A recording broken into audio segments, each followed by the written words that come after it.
August 21, 1942. A bitter wind swept across the proving grounds at Aberdeen, Maryland, carrying the metallic tang of oil and burnt cordite. Beneath a gray morning sky, a column of tanks crawled across the muddy field, their engines growling like chained beasts. Among them, the newest pride of American armor, the M4 Sherman, rolled forward in a haze of exhaust and confidence. Standing at the edge of the test range, his coveralls streaked with grease and sand, Mechanic Ordnance Sergeant Harold Lamson squinted against the drizzle. He had spent the last 3 nights inside one of those tanks, bolting, welding, and cursing under his breath as he tried to keep up with what the officers called necessary modifications. To Lamson, they were anything but. The latest orders demanded that a section of the side armor be cut thinner to ease manufacturing. It would, as the design officers insisted, improve production efficiency. To Harold Lamson, it looked like suicide by blueprint. He turned to the major beside him, trying one last time. "Sir, if that plate gets hit broadside, it'll shear like tin. We could back it with spaced armor, maybe just a few inches between." The major waved a clipboard without looking up. "The Sherman's mobility is its armor, Sergeant. If you start bolting extra weight, you'll slow it down. Let the boys at the front worry about the rest." Lamson's jaw tightened. He had heard the same line every week since spring. The Sherman's speed is its armor. It was doctrine, almost scripture within the Ordnance Department. Yet he knew that speed meant nothing when a German gun could punch through the tank before it even saw its enemy. The test range echoed with another crash of impact. A 75mm shell slammed into the Sherman's flank. When the smoke cleared, a neat smoking hole gaped in the armor, the exit side ripped apart like torn paper. The officers scribbled notes, murmured about penetration angles, and turned to the next vehicle. Harold Lamson said nothing. He just stared at the ruined tank and the faint wisp of steam rising from its shattered armor. In that moment, the idea that had been turning in his mind for months took on a new urgency. He would try it himself, even if nobody asked. What he could not have known that morning was that his unapproved experiment, one so simple and so widely dismissed, would quietly alter the fate of the most mass-produced tank of the war, and with it, the soldiers who rode inside. To understand the weight of Lamson's rebellion, one must first understand the myth he was defying. By the summer of 1942, the United States was rushing headlong into total war. Detroit, Cleveland, and Pittsburgh roared day and night with the clang of forges and the scream of presses. Tanks rolled from assembly lines not in dozens, but in thousands. The War Department demanded one thing above all else: quantity. The tank that could be built fastest and shipped farthest would win the war of production. The M4 Sherman embodied that vision. Conceived in the emergency months after the fall of France, the Sherman was America's answer to a simple, brutal question. How do you replace losses faster than the enemy can inflict them? The design philosophy was pragmatic, even ruthless. Keep it light enough to ship by sea, simple enough for any mechanic to repair, and reliable enough to run across the deserts of North Africa or the hedgerows of Normandy. Armor thickness, firepower, crew comfort, these were negotiable. Reliability was not. At first, it worked. In the autumn of 1942, Sherman tanks rumbled through the streets of Oran and Casablanca during Operation Torch, their engines steady, their tracks unbroken, while British Crusaders and American Stuarts broke down on the long climbs of the Atlas Mountains. To commanders desperate for a tank that could simply arrive, the Sherman was a miracle of logistics. But the war was changing faster than the doctrine that built it. By the time those same Shermans faced German Panzer IVs and Tigers in Tunisia, the myth of speed as armor began to crack. Shells that once glanced off now punched clean through. German 88mm guns tore Shermans apart from over a mile away. The promise that mobility would protect them had met the reality of high-velocity steel. Inside the maintenance depots, mechanics like Lamson saw the truth before the generals did. They patched tanks that came back with holes the size of dinner plates through their sides. They welded improvised patches, hung spare track links along the hulls, and bolted sandbags where armor had failed. They watched crews crawl out of burning wrecks and ask, "Why did it go up so fast?" Harold Lamson was no engineer by degree, but he was a mechanic of uncommon insight. Born in 1905 in Springfield, Ohio, he had grown up fixing farm machinery before the Great Depression pushed him into the Army as a motor pool technician. By the time the United States entered the war, Lamson had spent over a decade working with engines, transmissions, and armor plates, understanding not the theory, but the stubborn material reality of machines under stress. To him, armor was not an abstraction measured in millimeters. It was a living thing that bent, cracked, and failed in predictable ways. He had seen enough to know that the Sherman's hull, made of rolled homogeneous steel roughly 2 inches thick on the sides, was dangerously vulnerable to the German 50mm and 75mm guns appearing in Tunisia. And the official answer, to keep the tank light, keep it fast, ignored what every frontline mechanic already knew. A tank that can't survive the first hit will never need its mobility. What Lamson proposed was deceptively simple. Rather than thickening the armor, an impossibility given production limits, he suggested spacing it. By adding a secondary, thin steel plate a few inches from the main hull, incoming shells would detonate or deform before striking the primary armor, drastically reducing penetration. It was a principle already understood in artillery design, where spaced shields protected gun crews from shrapnel. But in tank production, it was considered unnecessary complexity. Lamson drafted his sketches in the back of a maintenance shed, using scrap paper and a carpenter's pencil. He outlined a simple frame that could hold thin armor plates off the tank's surface, welded to the existing brackets used for external stowage. The system required no retooling of the hull, no change in weight beyond what crews were already adding with sandbags or spare tracks. To him, it was the perfect field solution. His superior officers disagreed. When Lamson presented the design to his commanding officer in late 1942, the reply was curt. The Ordnance Department does not authorize non-standard armor modifications. Field improvisations compromise balance and reliability. Focus on maintenance, not redesign. Still, Lamson persisted. He began testing the idea himself on a derelict Sherman turret stripped for parts. Using scrap from damaged vehicles, he welded thin plates at measured intervals, then fired captured German rounds at them from a test rig. The results astonished him. The spaced armor caused incoming shells to shatter or detonate prematurely, leaving only shallow dents in the main plate. He recorded the results carefully, sending them again through the chain of command. Once again, silence. The official response, when it came months later, cited insufficient data to warrant deviation from standard specifications. Meanwhile, at the front, tank crews were reaching the same conclusion by necessity. In Tunisia, crews from the 1st Armored Division began hanging spare tracks across their hulls, creating makeshift applique armor. British units in North Africa went further, welding entire layers of steel from wrecked vehicles onto their Shermans. They didn't call it spaced armor, but the principle was the same improvised protection born from experience. When photographs of these modified tanks reached Washington, they were dismissed as field eccentricities. The belief in mobility as defense remained unshaken at the top. That belief would not survive the hedgerows of Normandy. By the spring of 1944, when Allied planners prepared for Operation Overlord, the Sherman was the most numerous tank in the world. Over 48,000 had been built, a triumph of American industry unmatched in history. Yet beneath the celebration lay unease. Reports from Italy and North Africa told the same story. Against heavy German guns, Shermans burned. The British called them Tommy Cookers. The Germans had another name, Ronsons, after the lighter that lights every time. Still, official optimism persisted.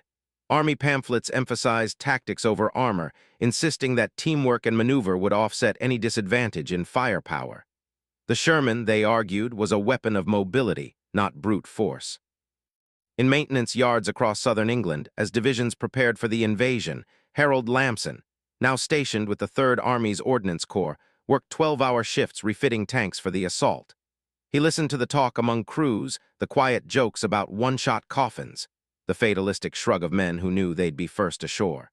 And he remembered the test plates he had welded at Aberdeen 2 years earlier. On a night in late May, as rain pattered against the corrugated roofs of the maintenance depot, Lamson and 2 junior mechanics rolled an M4 out of its bay. They stripped the side skirts and began welding thin plates scavenged from damaged half-tracks, leaving a narrow air gap between them and the hull. The work took most of the night. When it was done, the tank looked odd, patched, and uneven, but solid. Lamson ran his hand along the welds, feeling the heat fade beneath his glove. "If it keeps one crew alive," he muttered, "it's worth the paperwork." He filed no report. 2 weeks later, that same tank landed on Utah Beach. When the war in Europe ended in May 1945, the U.S. Army had produced more than 49,000 Sherman tanks. Among them, thousands carried some form of additional or spaced armor. Few of the soldiers who welded those plates knew whose idea it had been. Fewer still knew how close that idea had come to being buried under paperwork. Harold Lamson returned home that autumn to Ohio, discharged quietly with commendations for technical service beyond expectation. He went back to repairing tractors, never mentioning that his field fix had become standard practice on tanks across 3 continents. Only years later, in an ordnance engineering report from 1947, did his name appear again, cited in a technical appendix describing the origin of effective field-spaced armor modifications. The sentence was brief, bureaucratic, and easy to overlook. But for those who read between the lines, it told a remarkable story. The U.S. Army's most practical armor innovation of the war had not come from a design bureau or a general's office, but from a sergeant with a welding torch and a refusal to accept doctrine over experience. The historical irony runs deeper than the steel itself. The Shermans' reputation in post-war years became a symbol of both American triumph and tragedy, a tank loved by logisticians and hated by the men inside it. Critics pointed to its thin armor, its tendency to burn, its inadequacy against German heavies. Yet that same tank won the war through sheer presence, through a supply chain that could replace losses faster than the enemy could inflict them. Lamson's armor fix did not rewrite that equation, but it exposed the human cost beneath it. It reminded those who cared to see that innovation rarely flows from the top down.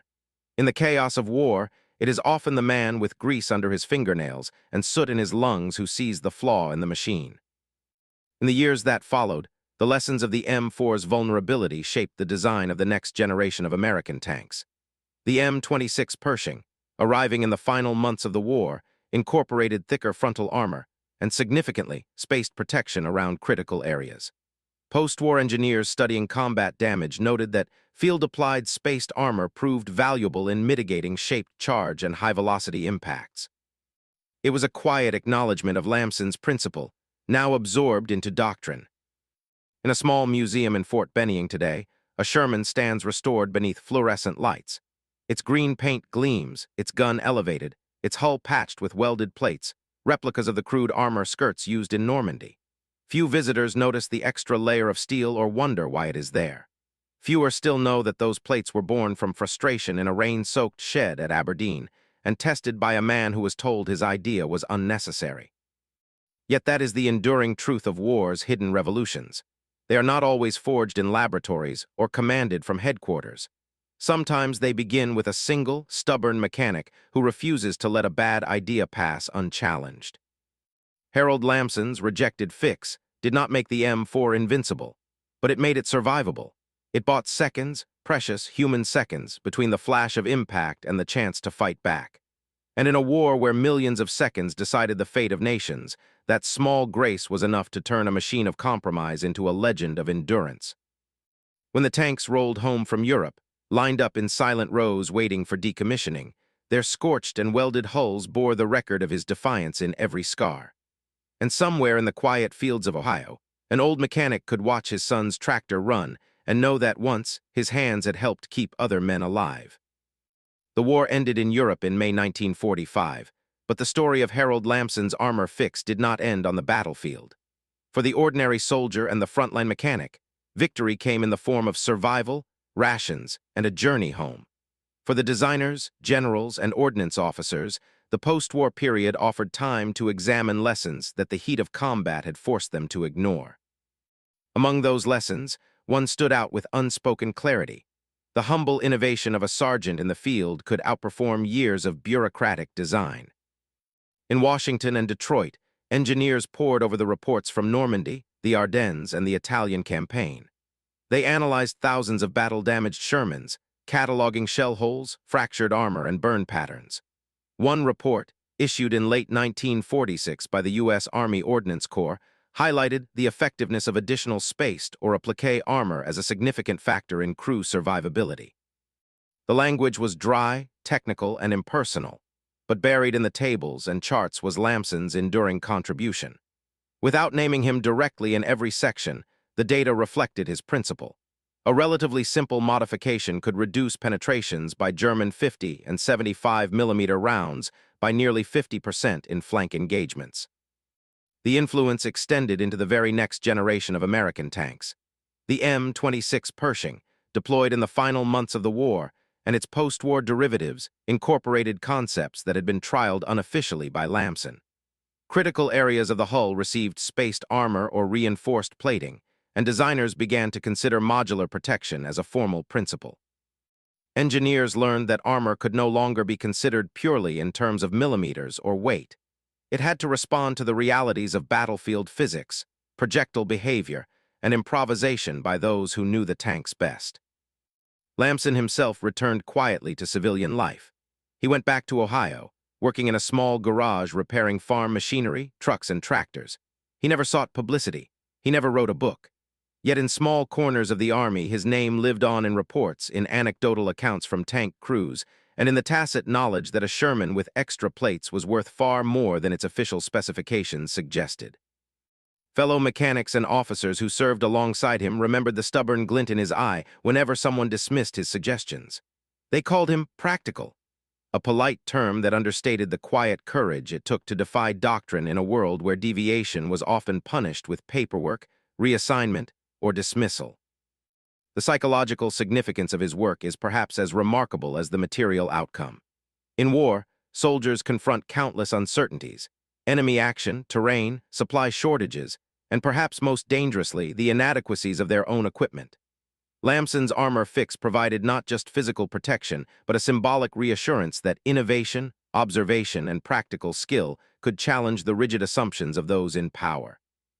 It reminded crews that survival was not always dictated by doctrine or design. It could be influenced by ingenuity and determination. In subsequent decades, armored warfare doctrine absorbed the lessons Lamson had pioneered. During the Korean War, M26 Pershings and M46 Pattons used add-on armor kits derived from Normandy experiments. By the Vietnam War, modular applique armor became standard in American tanks, including the M48 and M60 series. The principle was simple. Battlefield modifications, once field-tested, could be codified into formal doctrine, saving lives and influencing tactical strategy. In other words, the rejected fix had become a model for institutional learning, a mechanism for bridging the gap between frontline experience and bureaucratic engineering. Historians examining the M4 Sherman often note its contradictions. It was a tank of compromise, undergunned compared to the German Tiger, lightly armored against high-velocity weapons, yet reliable, widely produced, and adaptable. Lamson's contribution is a microcosm of that paradox. On paper, the Sherman's armor was inadequate. In practice, clever modifications by men like Lamson, combined with logistics and sheer numbers, transformed it into a machine that could carry the day. Survival statistics from Normandy, Italy, and the Ardennes suggest that crew lives were measurably improved when these modifications were applied, even if the doctrine and manuals lagged behind reality. Today, the story of Lamson and his improvised armor carries lessons beyond steel and ballistics. It speaks to the human dimension of technology in wartime, the friction between authority and observation, between standardized procedure and experiential insight. It reminds us that innovation often arises from frustration, necessity, and a willingness to challenge orthodoxy, not from committee meetings or grandiose research labs. In a war defined by machines and industrial output, the human element, the mechanic with grease under his fingernails and soot in his lungs, proved decisive in subtle but profound ways. Lamson passed away quietly in the early 1980s, never seeking recognition. Yet his legacy remains embedded in the Sherman story and in the evolution of armored warfare. In tank museums and history books, the M4 is remembered for its reliability, versatility, and role in the Allied victory. Fewer note that some of its most effective survival features were born not in Washington offices or Detroit factories, but in the rain-soaked sheds and maintenance bays where a single man refused to accept conventional wisdom. And so, when historians or enthusiasts speak of the Sherman's mixed reputation, its vulnerability to heavy German guns, its nickname Ronson, its iconic role in the liberation of Europe, they are often overlooking the quiet revolution inside its steel. A sergeant's rejected fix, welded in the shadows and initially dismissed as unnecessary, turned a compromise into a legend. It was not a tank that won by design alone. It was a tank whose survival, and the survival of its crews, was shaped by human insight, field-tested ingenuity, and the courage to act when bureaucracy refused to listen. In the end, Harold Lamson's story is a reminder that the smallest interventions can echo across history. That a few inches of steel, welded at night under the drizzle of an English depot roof, could alter the fate of thousands of men and millions of man-hours is both a triumph and a caution. War is often measured in grand strategies and industrial totals, yet the lives of individual soldiers are safeguarded by quiet acts of observation, persistence, and ingenuity. And it is in those acts that history's real heroes are often found. The M4 Sherman remains in museums, preserved for posterity. Its welded plates gleam under fluorescent light, its tracks polished, its gun elevated in silent salute. Few visitors notice the extra layers, fewer still ask why they exist. But in those quiet, metal shadows lies the echo of one mechanic's refusal to accept a bad idea, one man's effort to bridge the gap between theory and reality, and one small, human intervention that made a tank more than a machine. It made it a protector of men in the most unforgiving of circumstances. Harold Lamson's contribution may have been rejected in formality, but it was embraced in life. And that is the measure of true innovation in the crucible of war. The war in Europe had ended, but the echoes of battle remained etched in the landscapes of France, Belgium, and the shattered towns of Germany. Fields once scarred by tanks and artillery had begun to green, rivers cleared of wreckage, but the stories of men and machines endured. Among those stories, often overlooked in official histories and statistics, was the quiet contribution of Harold Lamson, a mechanic whose insistence on modifying the M4 Sherman's armor had saved lives and shaped the future of American armored warfare. After the ceasefire in May 1945, Lamson returned to Ohio, to the garage where he had first honed his skills.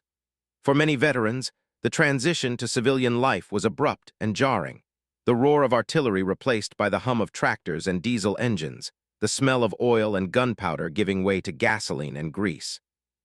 Lamson, however, carried with him the satisfaction of knowing that his work, initially dismissed as unnecessary, had protected men under the most brutal conditions imaginable. Yet, like many in the shadows of war, he spoke little of it. To friends and family, he was simply a practical, capable man who had served and returned. The recognition of his contribution came slowly. Ordnance reports from 1946 through 1947 quietly referenced field-applied armor, noting its effectiveness in mitigating penetration from German 50 and 75mm rounds. These reports, dry and technical, underscored a critical truth. In the unpredictable environment of combat, simple field innovations could surpass the designs of the most sophisticated offices in Washington or Detroit.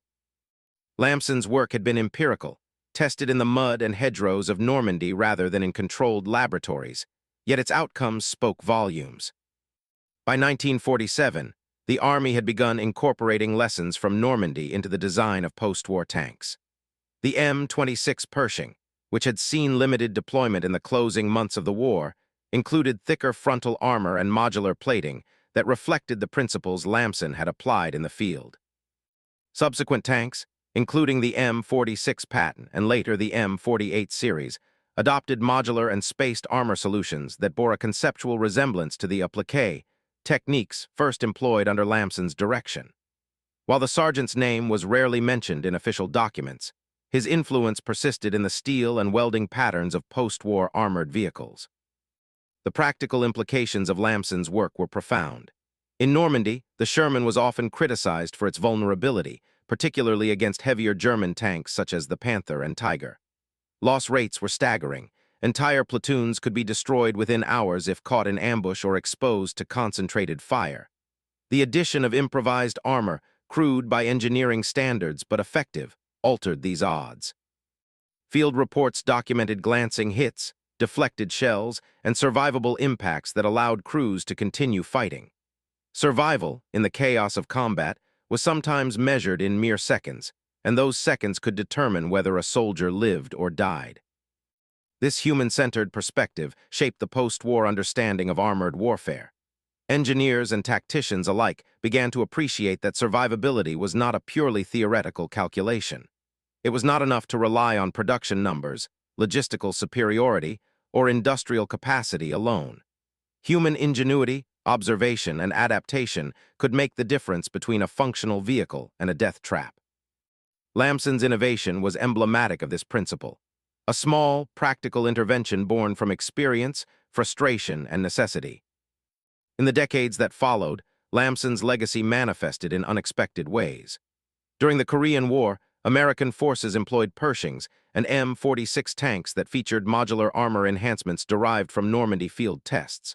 By the Vietnam War, M48 and M60 patents carried armor that could be adapted in response to field conditions, reflecting the principle that frontline insights should inform design. Lamson's contribution had become codified in doctrine, even if the man himself remained largely invisible in the historical record. The broader historical irony was striking. For years, the Ordnance Department and military bureaucracy had resisted field modifications, insisting that standardized designs and specifications were paramount. The Shermans' original armor was deemed sufficient by the manuals, even as crews were annihilated in the hedgerows of France.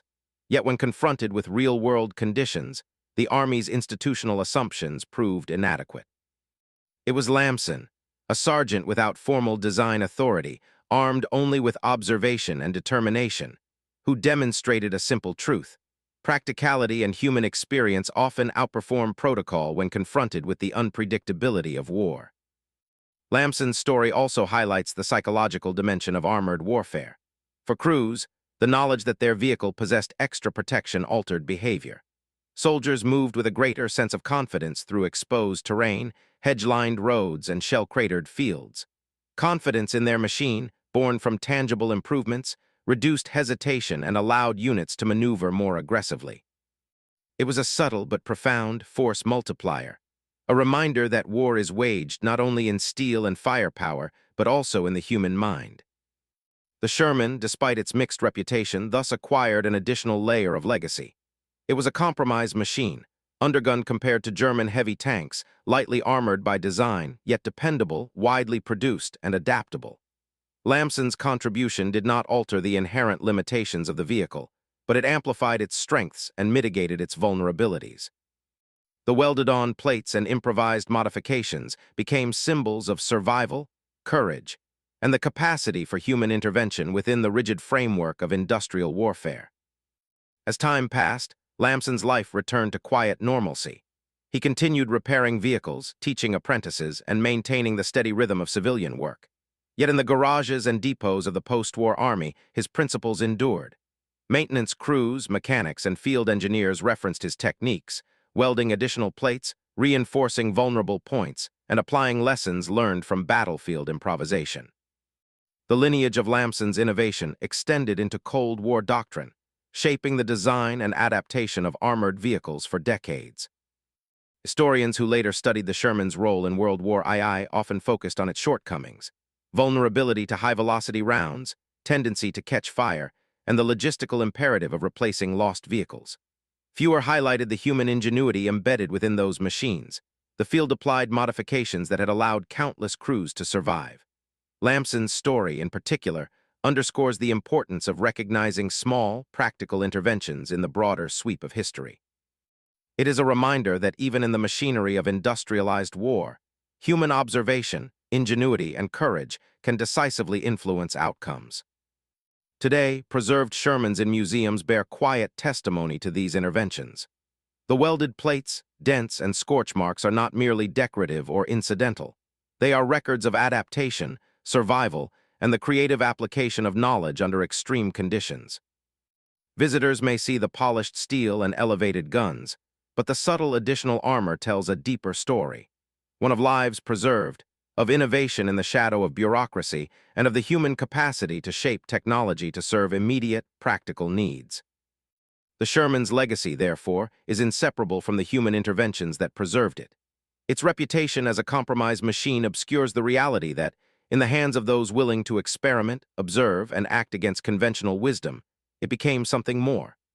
Lamson's work exemplifies this dynamic, a quiet act of defiance, grounded in practicality, that altered the calculus of survival in the most violent circumstances imaginable. In a broader historical sense, Lamson's story challenges assumptions about where innovation originates. It is easy to credit generals, designers, and engineers with shaping outcomes, Yet the history of armored warfare demonstrates that small, unsanctioned adjustments, applied in real time by individuals on the front line, can have profound consequences.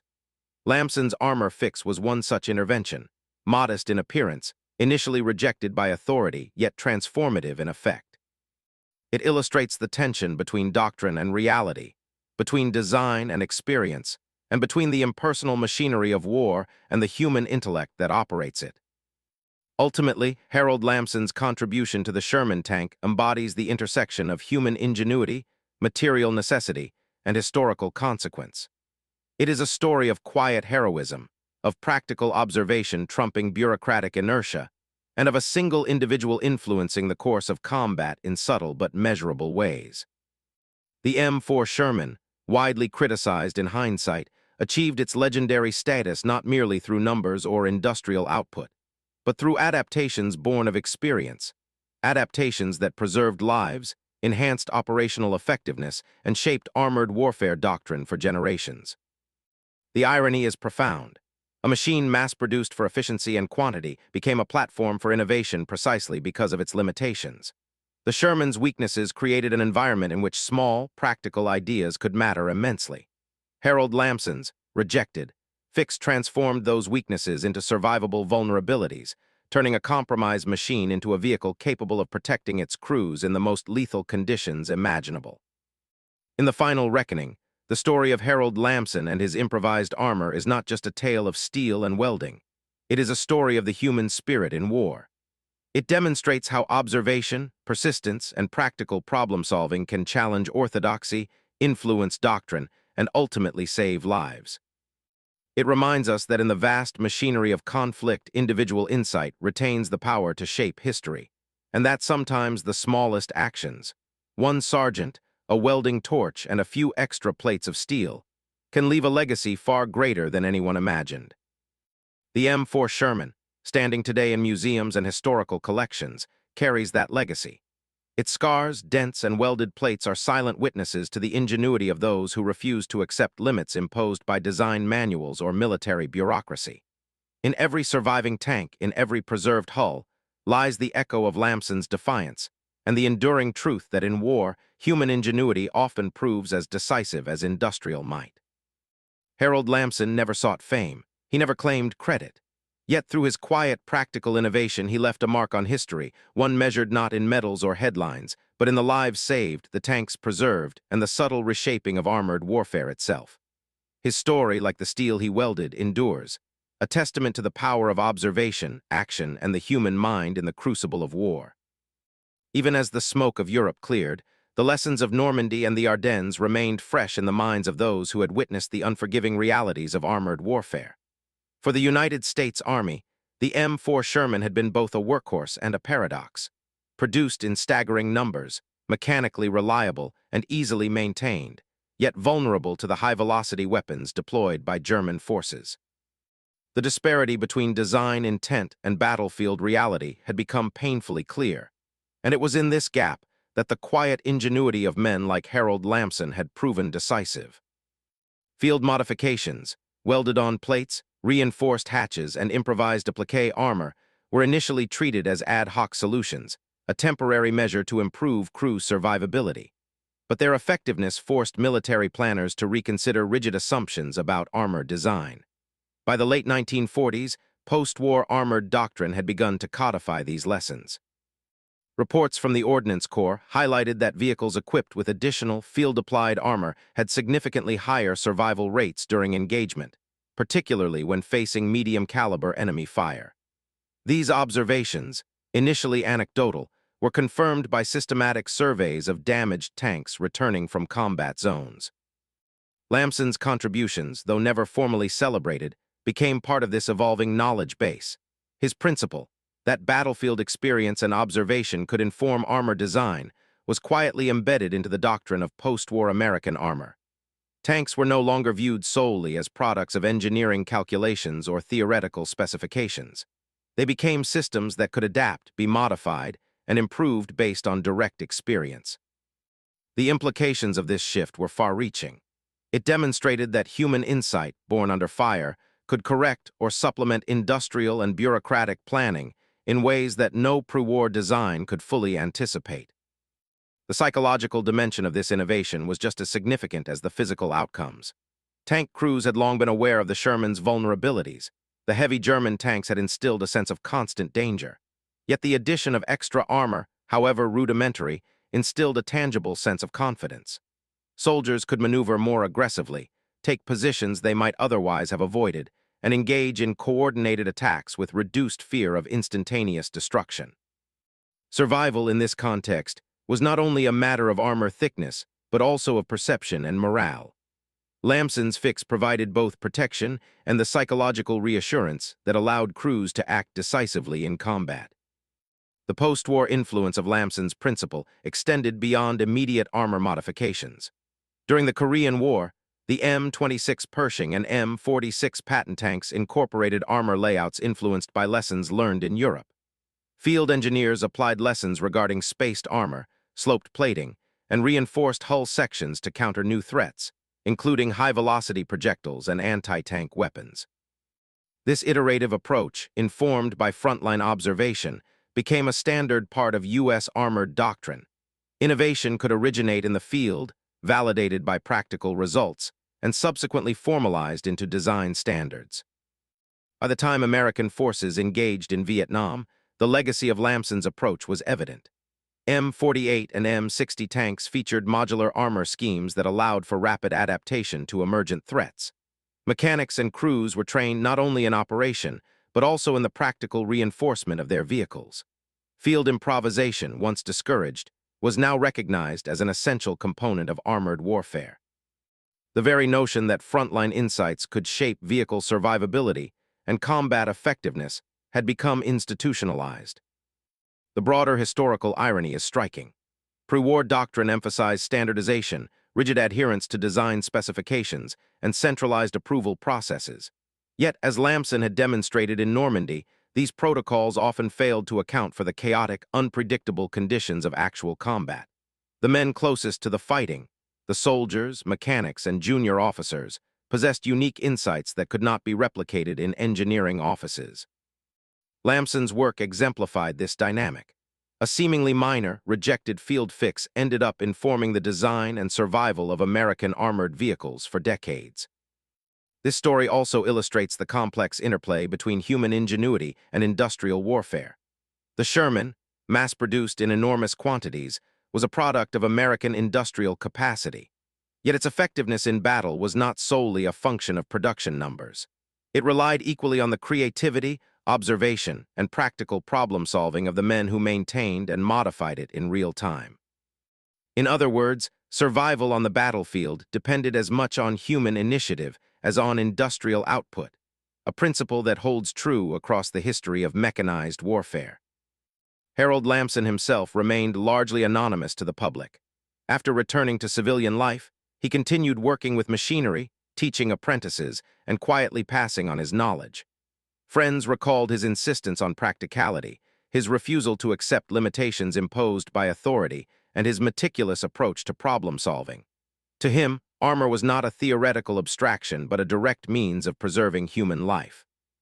While generals and engineers debated specifications in conference rooms, Lamson had acted where it mattered most, at the intersection of men, machines, and the battlefield.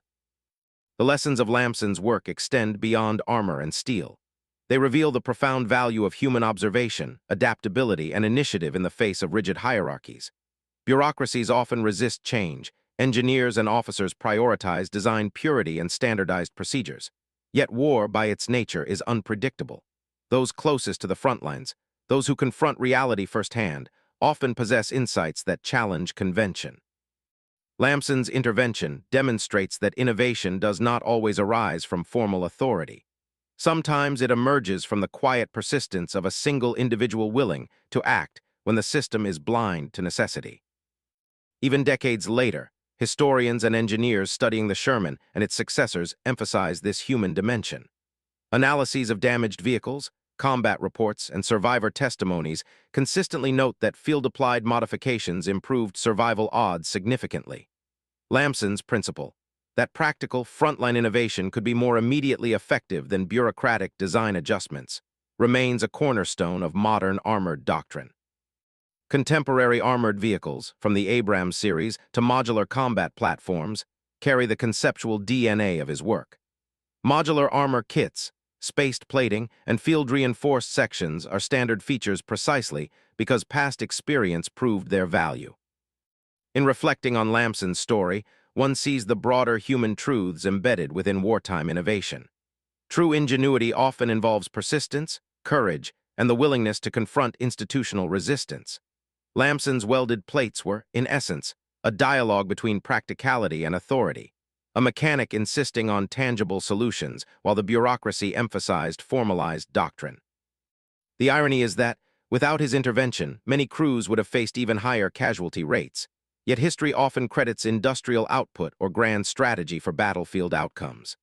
Lamson's work reminds us that sometimes, survival depends on those who quietly observe, experiment, and implement change where it matters most. Moreover, Lamson's innovation exemplifies the concept of iterative learning in wartime. The battlefield is not static. Tactics, technology, and threats evolve continuously. Field observations and practical adjustments become essential feedback mechanisms, informing future designs and doctrines. In this sense, Lamson's fix was not merely a temporary measure. It represented a methodological approach to problem-solving under extreme conditions. By applying, testing, and validating modifications in real time, he bridged the gap between theory and practice, a principle that continues to guide military engineering today. The enduring legacy of Lamson's work is thus multifaceted. It demonstrates the material impact of frontline innovation, the psychological reassurance provided to soldiers, and the long-term influence on armored doctrine and design. It challenges simplistic narratives of industrial warfare, showing that human initiative can decisively complement machinery, production, and strategy. And it underscores the enduring value of courage, observation, and persistence in environments where conventional wisdom is often inadequate. In the final reckoning, Harold Lamson's story is less about medals, recognition, or historical fame, and more about the quiet, profound influence of practical ingenuity. His welded plates, applied under the cover of Normandy's hedgerows, preserved lives, altered battlefield outcomes, and ultimately reshaped armored warfare doctrine for generations. The M4 Sherman, often criticized for its vulnerabilities, became a platform through which human insight could assert itself, a vehicle that, through both steel and intellect, ensured survival amidst the most harrowing conditions of mechanized combat. Even today, as surviving Shermans stand in museums and historical collections, the faint traces of added armor bear witness to Lamson's influence. Each dent, weld, and plate represents a story of observation, innovation, and courage, a reminder that the machinery of war is inseparable from the humans who operate it. In every surviving hull lies the evidence of a principle that transcends technical specifications, that human ingenuity, applied in moments of necessity, can change the course of history in ways both subtle and profound. Ultimately, Lamson's rejected fix serves as a timeless lesson. In warfare, as in life, systems, protocols, and authority structures are fallible. It is often the individual, acting with skill, observation, and courage, who identifies practical solutions overlooked by formal processes. Harold Lamson's work is emblematic of this truth. A single, unassuming mechanic whose insistence on effectiveness over procedure saved lives, shaped doctrine, and left a legacy far greater than the recognition he ever received. The Sherman remains, in many ways, a testament to the interplay between human innovation and industrial design. Its legacy is inseparable from the men like Lamson who quietly defied orthodoxy to protect their comrades. In reflecting on this history, one recognizes that the smallest, most practical interventions can leave the deepest imprint, not on the pages of policy documents, but in the lives of those who lived, fought, and survived because someone dared to see a better way.